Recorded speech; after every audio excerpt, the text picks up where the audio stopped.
matitindig, mamamantig, papandinig. Tit! O, puro lang ganon. Tsaka nyo alamin kung tumitibok pa ba yung puso ng kampiyon, kaya black ano na! Black ano na! Hindi ako si Pistol na kayang ma-upset ng mga mahihinang bara mo. Hindi ako si M-Side na magpapagulpi lang sa paro-paro.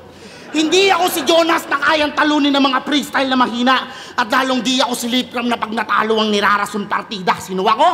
Ako si Slakwan. Ako si Slakwan. Misteryo din kung tatawagin na kung mas malakas ako sa kanilang apat, sino nagsusulat sa akin? Sorry. Sorry. Well, Kapalanton 12. J Black vs. Slakwan. Mag-iayos pang beses para sa kanilang pareho. Boto ng urado, 5-0, magigay para ay Slakwan.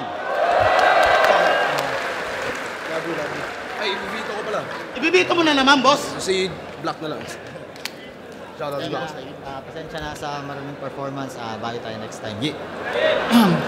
Yun, props kay J Black, pero all 3 rounds binoto ko si Slakwan. Mas maraming tumatak na linya sa kanya. Mas maraming malalakas na linya na napansin ko sa kanya. Ayun, kaya all 3 rounds Slakwan yan. Hip-hop OPM every Saturday. Sunod pa rin yun.